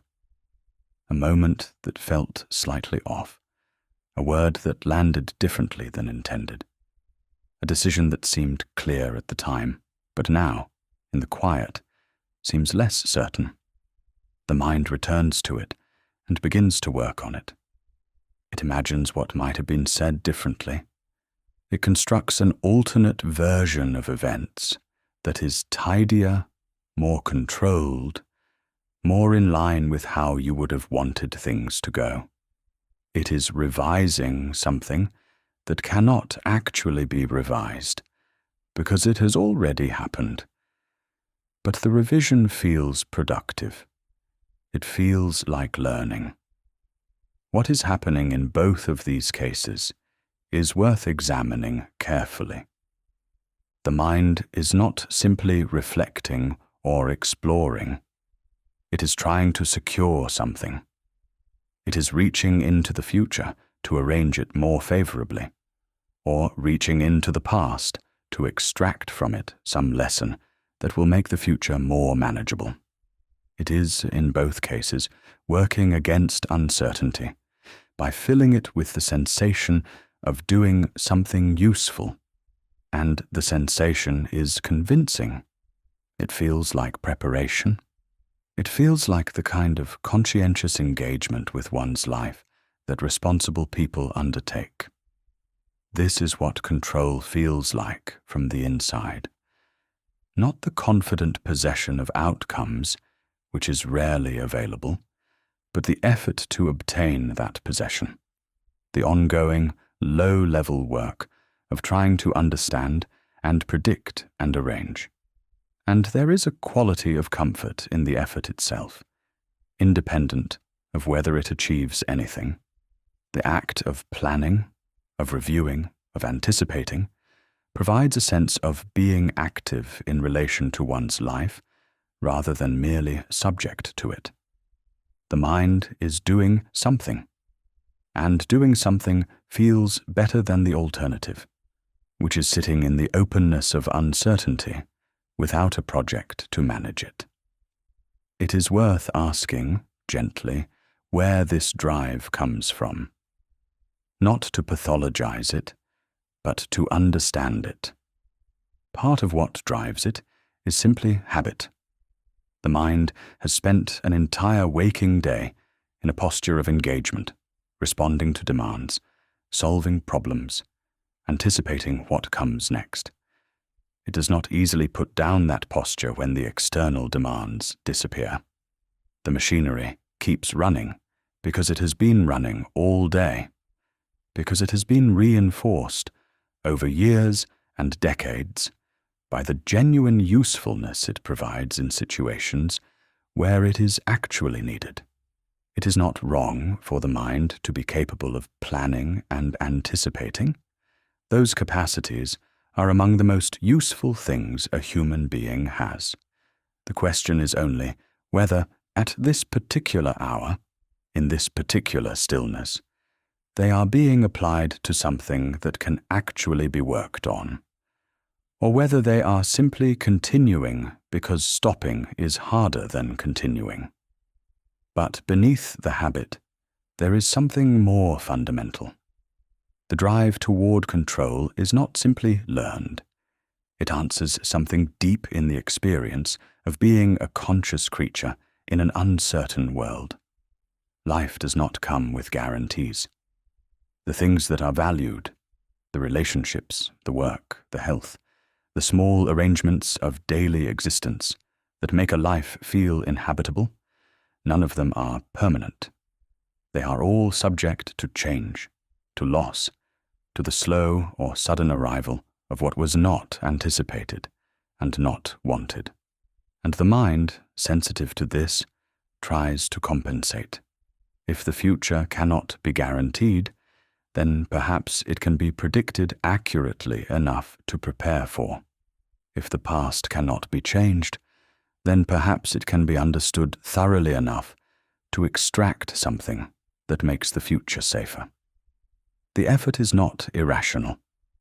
It has a logic that connects directly to what is genuinely true about the nature of a life, that it is uncertain, that the things in it that matter can be lost, and that intelligence can sometimes anticipate and prevent that loss. The problem is not the logic. The problem is the gap between what the logic promises and what it actually delivers. Thorough planning reduces some uncertainties, but never eliminates them, because the variables are always more numerous than the planning can account for. Careful review of the past extracts genuine lessons, but does not produce a reliable formula for the future, because the future includes conditions that have not yet existed. The control that the planning mind is working toward is genuinely real in a narrow sense, and genuinely illusory in a wider one. And the mind at work in the night tends to blur that distinction. There is also something in the texture of the activity itself that makes it easy to continue without noticing. Control-seeking does not feel like avoidance. It does not feel like fear. It presents itself as engagement, as responsibility, as exactly what a thoughtful person should be doing with the quiet hours. The person who lies awake, planning and reviewing is, by most cultural measures, doing something admirable Conscientiousness is valued. Preparation is valued. And so the mind's nocturnal industry carries the weight of social approval in addition to its own internal logic. This makes it harder to examine, to observe the planning and wonder whether it is actually doing what it appears to be doing, requires a willingness to question something that presents itself as virtue. Not to dismiss it, but to look at it more carefully, to ask whether the effort is proportionate to what it can achieve, whether the exhaustion it produces is worth the security it provides, whether the sense of management it generates corresponds to actual management of anything. These questions do not need to be answered tonight. They are questions for a long observation, a slow accumulation of experience with one's own mind.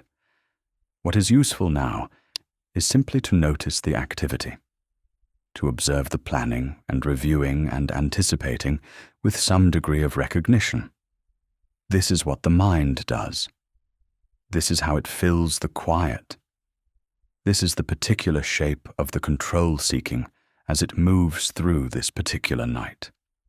And in that noticing, something may ease slightly, not because the activity stops, but because it is no longer invisible. The mind that can observe its own control-seeking from a slight distance is less completely absorbed in it, less entirely identified with the urgency of the project. It is still doing what it does, but there is something watching it do that, something that is not quite the same as the doing itself. And in that small space, the tight grip of the effort may loosen, just a little, without any force being applied. It is worth staying with this observation a little longer before moving on, because there is something in it that is easily lost in the passing. The thing that watches the control-seeking is not separate from the control-seeking. It is the same mind, looking at itself from a slightly different angle, the way a person can become suddenly aware of their own posture, of the tension in their shoulders or the set of their jaw, not by standing outside themselves, but by a small shift of attention inward. The observation does not require a different self. It requires a different direction for the same awareness. And what that observation tends to reveal, when it is sustained for a few moments, is that the urgency of the planning is not quite as solid as it felt from inside it.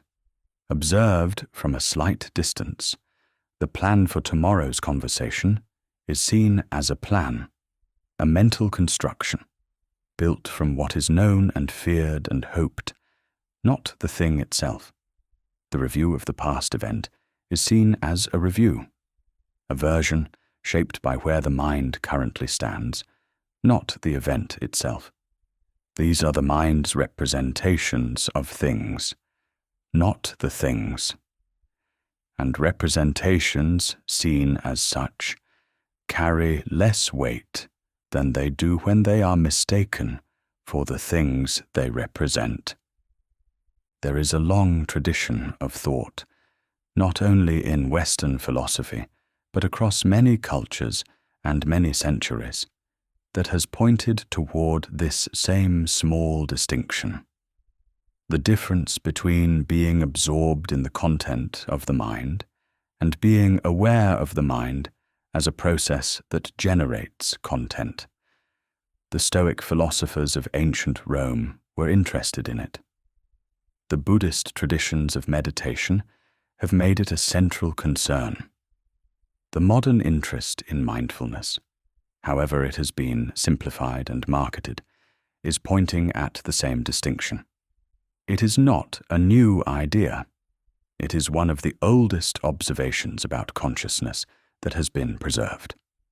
What is striking is how consistently the observation is reported to have an effect, not through force or suppression, but through the quality of the seeing itself, the thought seen as thought, the plan seen as plan, the fear seen as fear. These carry less compelling power than their invisible counterparts, not because they are dismissed or denied, but because they are accurately known for what they are. The controlling mind does not announce itself as a controlling mind. It announces itself as reality. This is what must be dealt with. This is what requires attention. This is what a responsible person would be thinking about right now. The seeing through that announcement. The recognition that this is the controlling mind doing what controlling minds do is not a dramatic revelation. It is a quiet reorientation, barely perceptible, that changes the quality of the engagement with what is happening. Nothing in the night requires dramatic reorientation. The gentle recognition is sufficient, and often it is more than sufficient. It is exactly what is needed, and nothing more. There is also something worth noticing about what happens in the body during the nighttime planning. The mind tends to get the attention in these observations, and rightly so, because the mind is where the activity is most visible. But the body is not uninvolved. The tension that the controlling mind carries is not an abstract state. It has a physical location. It lives in the slight bracing of muscles, the small contraction that maintains readiness, the almost imperceptible alertness that says, "Something may need to be dealt with. Be prepared." The body has been in this state of readiness in various degrees throughout the day. It has been alert, responsive, ready to engage with whatever the day's demands required. This is appropriate and functional during the waking hours. But the day has ended, and the body has not entirely received that information. The alertness continues at a low level, maintained by the mind's continued engagement with things that require managing, and the body, responding to the signals the mind is sending, stays slightly braced. When the mind eases, even slightly, the body tends to follow. This is not a technique. It is simply the observation that the mind and the body are not entirely separate systems operating independently. They inform each other constantly, and the shift of the mind toward something less urgent, less insistent, less committed to managing the unmanageable, tends to produce a corresponding shift in the body. The bracing eases. The alertness softens. The readiness, finding nothing urgent to be ready for, begins to resolve into something closer to rest. This settling does not need to be forced. It does not need to be worked at. It is simply what becomes available when the urgency is no longer running at its usual level. The body knows what to do with reduced urgency. It has been doing it every night for as long as there has been a body. The knowledge is older than the mind's capacity to plan and manage. And it is, in its quiet way, entirely reliable. The room is the same room it was when this began. Whatever has moved through the mind in the course of this reflection has moved through it in its own way, taking root where it took root, passing through where it passed. The ideas do not need to be remembered. They do not need to be applied. They have been encountered, and whatever they do or do not do from here requires nothing further from you. The darkness in the room has its own quality. Not the absolute darkness of a sealed space, but the soft, inhabited darkness of a familiar place at rest. There are sounds, if you attend to them, the particular silence of this building at this hour, the the distant sounds of a world that continues at its own pace with complete indifference to whether the planning was finished or the review was thorough enough. The night is not waiting for anything. It is simply proceeding.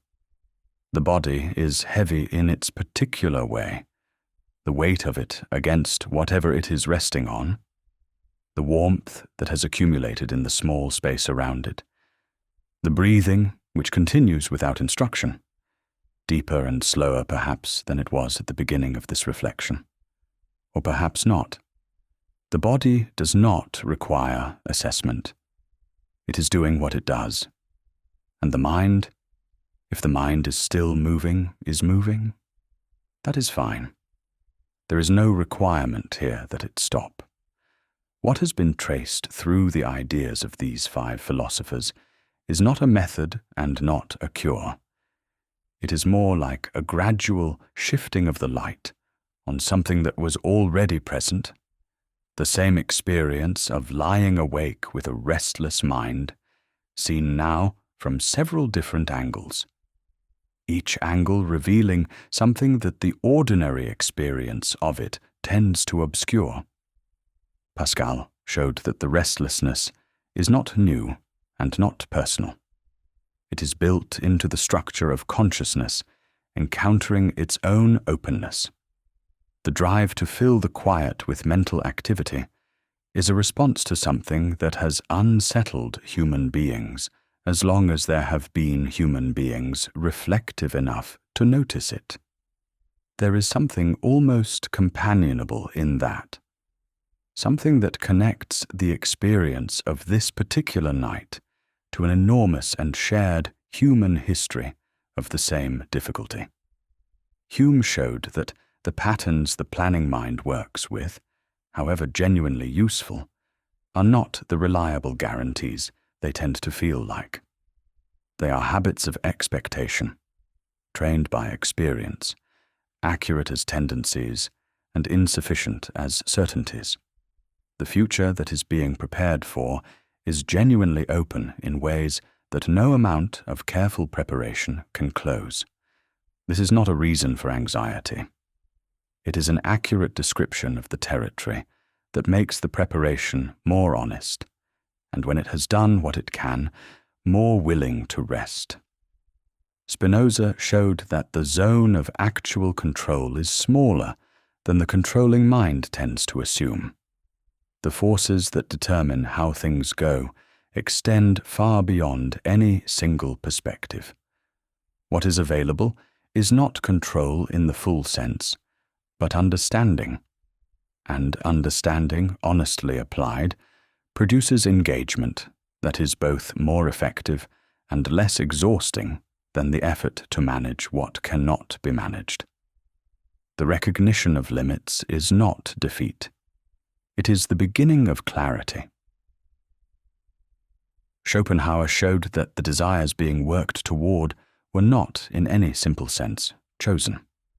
The wanting runs deeper than conscious decision, prior to any deliberation about whether to want this or that. The urgency of the planning is partly the urgency of the will, pressing through the available instruments, and recognizing this takes something of the personal weight off the insistence. It is not a character flaw. It is the structure of a life.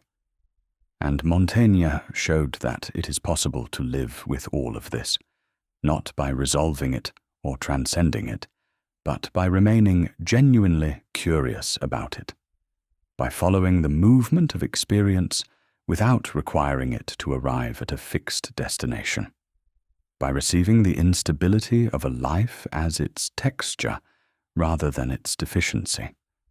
He was not a perfect example of anything. He was an honest one. And honesty, sustained over time and through genuine difficulty, produces something like peace, even if it never produces certainty. While added to this the possibility of a different quality of attention, one that receives what is here rather than perpetually projecting what is wanted or feared, that allows the actual texture of this moment to register without immediately folding it into the ongoing project of management. This quality of attention is not an achievement.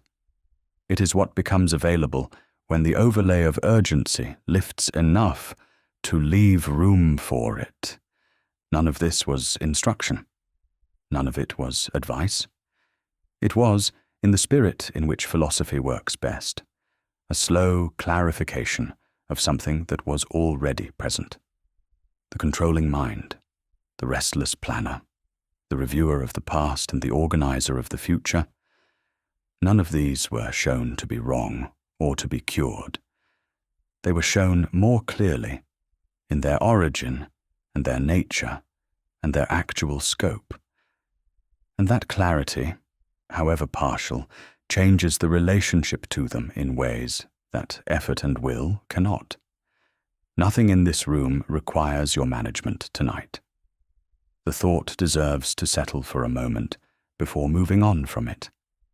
Not as a command or a reassurance, but as a simple observation about what is actually true.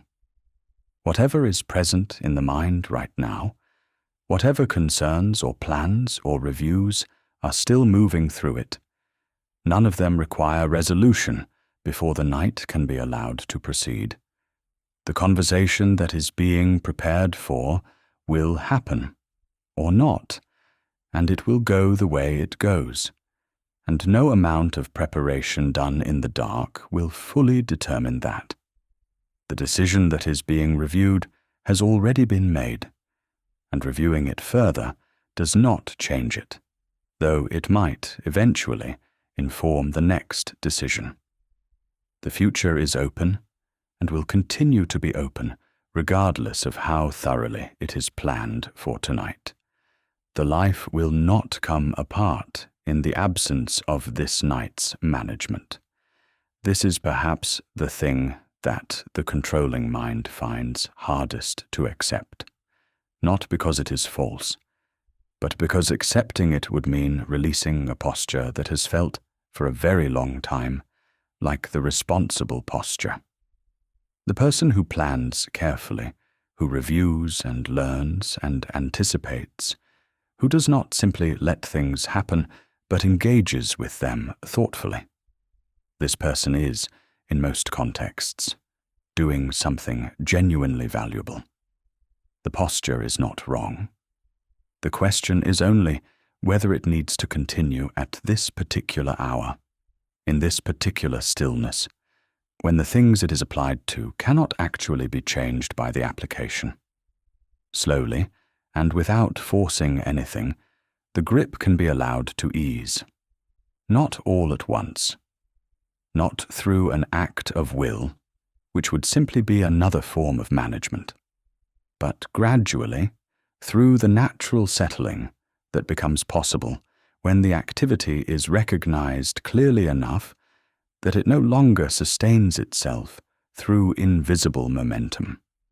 The planning continues, perhaps, but with less urgency. The review continues, perhaps, but with less of the sense that everything depends on getting it right. The mind moves, as minds do, but without the feeling that the movement is a project that must be completed before rest is earned. Rest is not a reward. It is not something that follows the successful completion of a sufficient amount of mental work. It is simply what becomes available when the work is no longer insisting on itself, and the insistence, once seen clearly, does not need to be fought. It can simply be allowed to find its own level, which tends to be lower than the level at which it operates when it is invisible. There is something in the night itself that assists with this. The darkness is not aggressive. It does not press. It is simply present, surrounding without demanding. The sounds, whatever sounds are present in this room at this hour, come and go without requiring anything. The body, when it is not being directed, tends toward its own ease. These things are already here, already doing what they do, already soft in the way that the end of a day allows things to be. The only thing that has been holding against this softness is the insistence of the planning mind, and the insistence, when it is not being fed, tends to subside. The thoughts will continue to arise. This is not a problem. Thoughts arising is what the mind does, in the same way that breathing is what the body does. Each thought can be noted as a thought, a movement in the mind, and allowed to continue on its own course without being followed into urgency. The thought about tomorrow's conversation arises.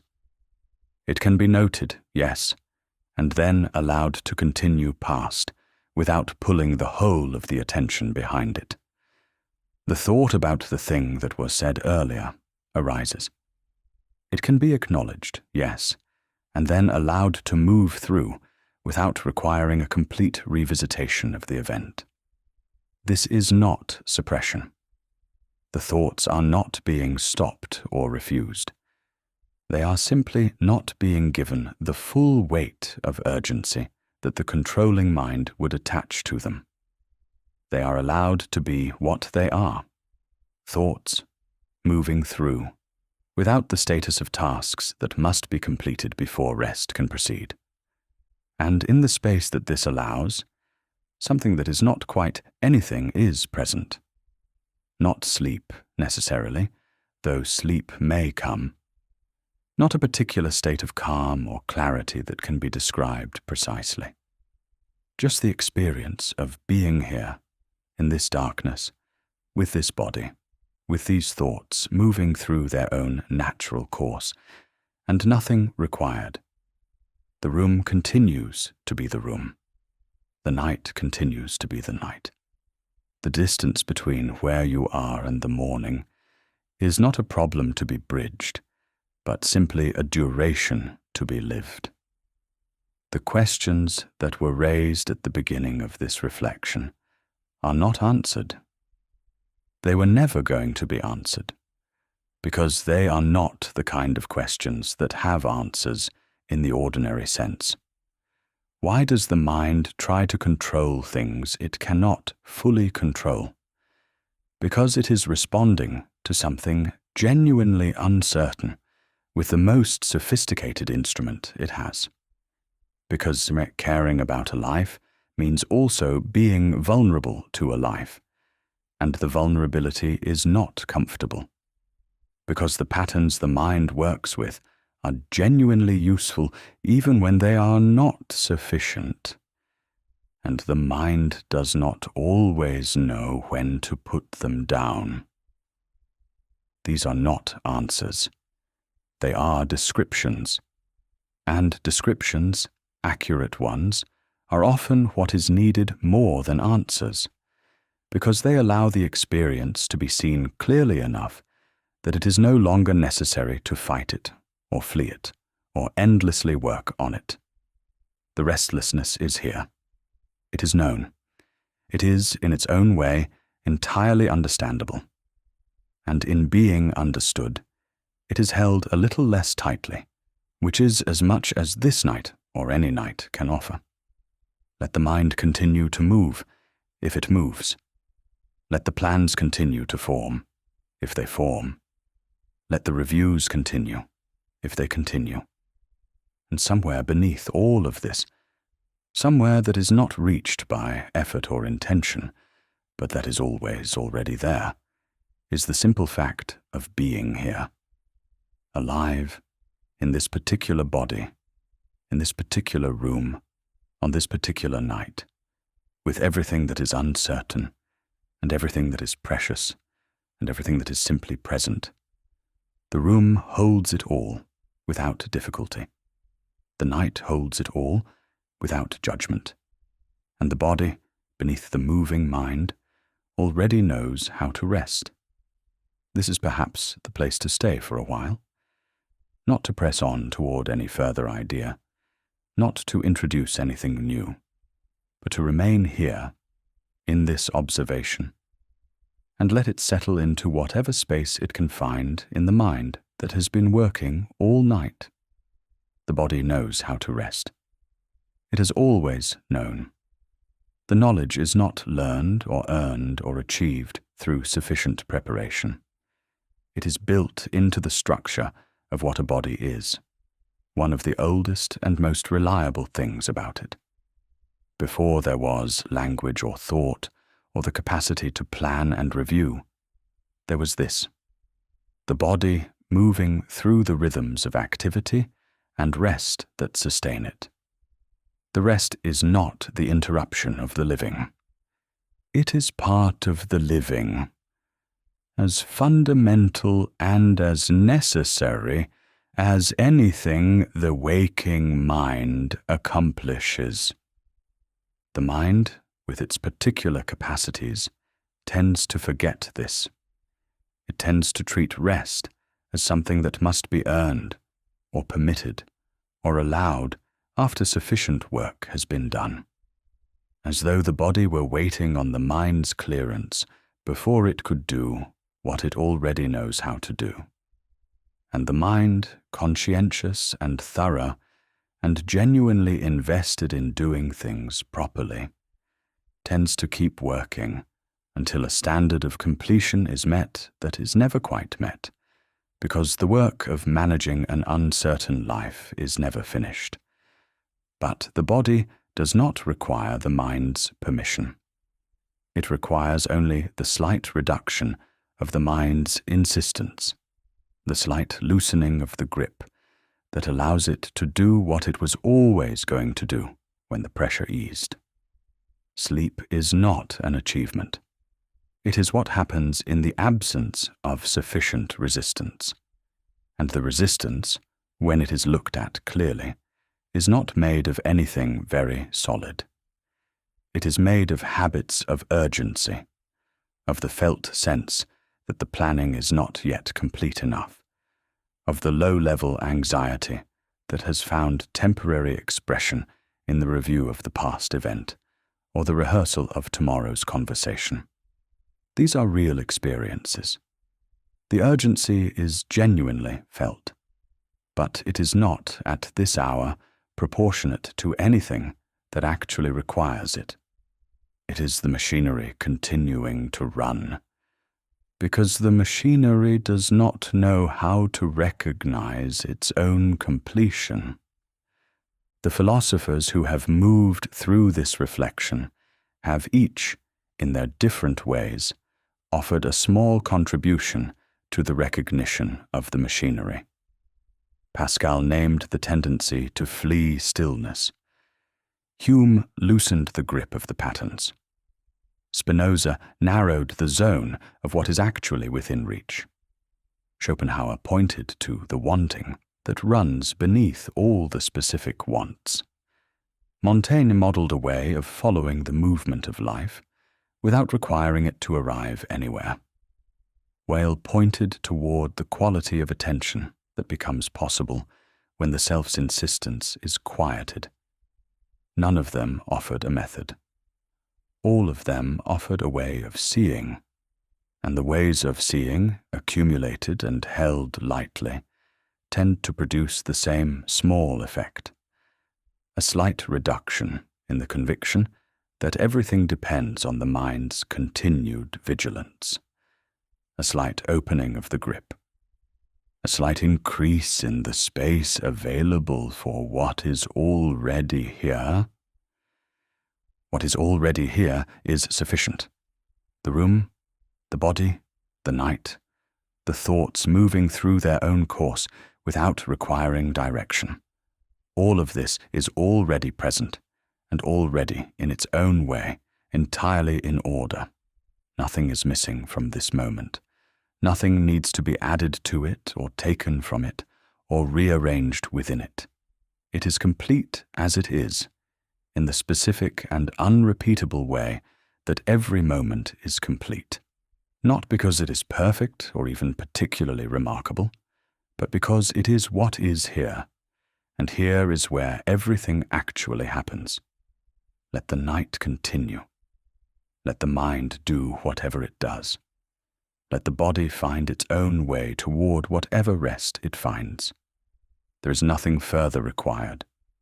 There is a quality to late night that is unlike any other part of the day, and it is not simply the absence of light or sound or activity.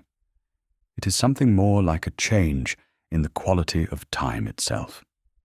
The daytime has a kind of horizontal momentum, one thing following another, each moment pressing toward the next, the sense of moving through something with direction and purpose. The late night, when everything has stopped, has something more like a vertical quality, depth instead of movement, a sense of the present moment having more room in it than the daytime allows. This is not an illusion. It is what time actually feels like when the artificial urgency of the day's demands is removed. The moment is larger than it seems during waking hours. It can hold more. It has room in it for the thoughts that arise, for the slight sounds of the room, for the weight of the body, for the consciousness that is noticing all of this, without any of these things crowding out the others. There is enough space for everything that is here. The controlling mind tends to experience this space as a problem, as something that needs to be filled before it can be comfortable, as an opening that invites anxiety rather than rest. But the space itself is not the problem. The discomfort with the space is the problem, and the discomfort, as Pascal and all the others have helped show, is not a response to any actual danger. It is a response to openness itself, to the bare experience of being alive without a project to organize the aliveness around. That openness is, in fact, the thing closest to rest that is available in a waking state. It is the experience of consciousness without urgency, of awareness without agenda, of being here without the overlay of insistence that turns experience into management. It does not last. The urgency returns, as it does. But in the moment of openness, however brief, something is offered that the planning cannot offer. The simple, direct experience of what is here before it has been shaped into something useful. Something else is worth noticing in the late night, which is the relationship between the speed of thinking and the quality of what is thought. During the day, thinking tends to move quickly. It is pulled forward by demand, compressed by time, shaped by the requirement to arrive somewhere usable before the next thing arrives. The thinking of the night has no such requirement.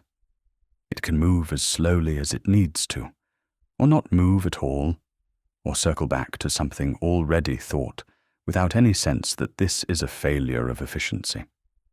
Slow thinking is different in quality from fast thinking. Not simply slower, but genuinely different. It tends to go deeper into its objects. It tends to find things that faster thinking passes over. It tends to be more honest, because honesty often requires the willingness to remain with something uncomfortable long enough for its actual texture to become clear. And fast thinking tends to resolve discomfort quickly into something more manageable.